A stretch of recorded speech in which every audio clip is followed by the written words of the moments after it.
Hello sincere friends, hope you are all in good health. So today I'm back with another recipe for Gurasa. It's a local savory pancake from the northern part of Nigeria. You could call it a pancake or a type of bread. Now I'm just making a small portion for like 1 or 2 people. We'll begin with 1 cup of flour.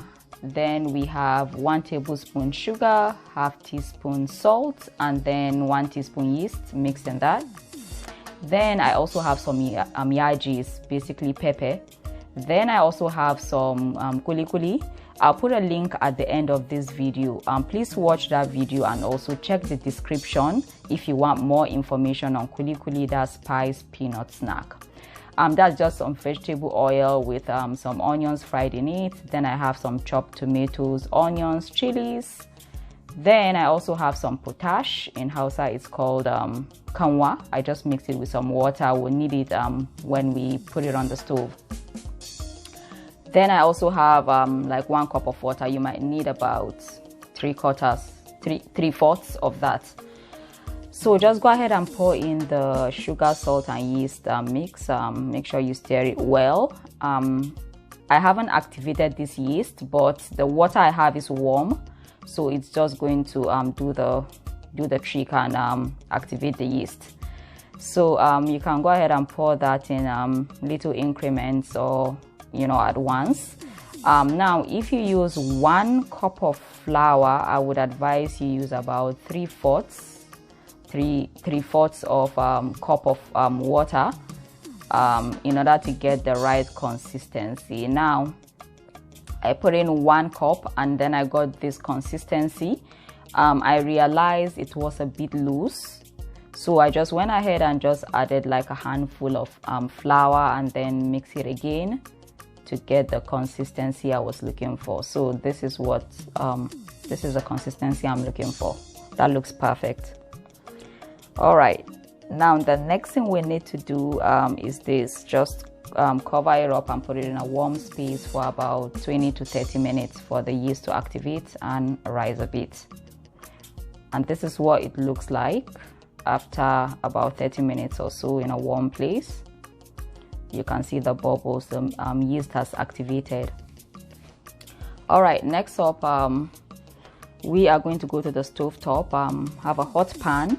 Just put in some sprinkles of the kanwa, that's the potash mixed in water, in the pan. See how it's sizzling because the pan is already hot. Then next you go ahead and grab your flour mixture and put in a couple scoops. Like you want them to be not too large. Basically the size is up to you, but like this is a reasonable size. So just kind of flatten it. It's not a perfect circle. So when you pour in, what you want to do is go ahead and cover the pan, and then you leave it to sit for about 4 to 5 minutes.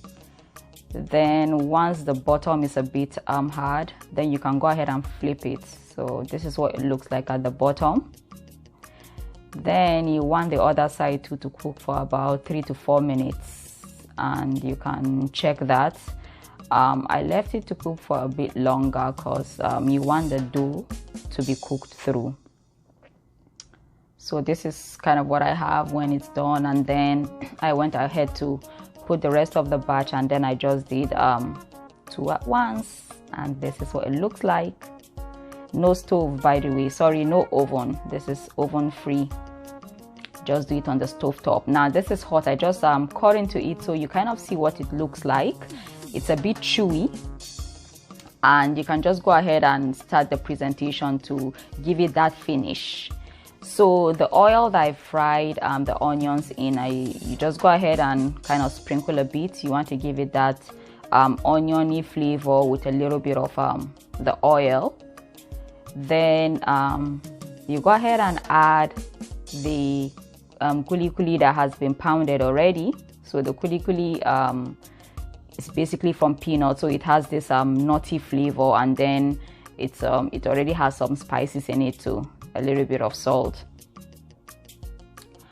Then after that you can put your pepper, which is Hausa yaji basically, and then it has some spices in it like garlic, ginger, salt. So it's really, and then it's spicy too. So be careful as you add this. You can kind of add that according to your spice level. Then last but not the least, we have the chopped onions, chopped tomatoes, and then a little bit of chopped chilies, that green color in there. And then you can just go ahead and liberally sprinkle that on your plate, on your gurasa. This was like a snack we used to have when we were younger. Like I remember, you know, sometimes my mom would get this like a street snack.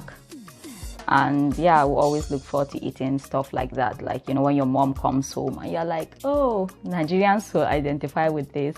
We call it oyoyo. It's like when your mom or, you know, your parent comes home, you go and greet them, tell them welcome, and then you're looking for what they have in their bag.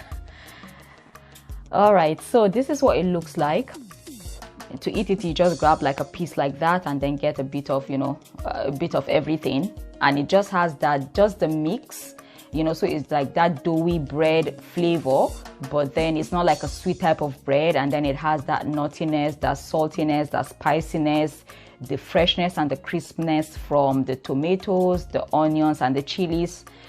The combination is just a nice flavor. So I hope you will try it.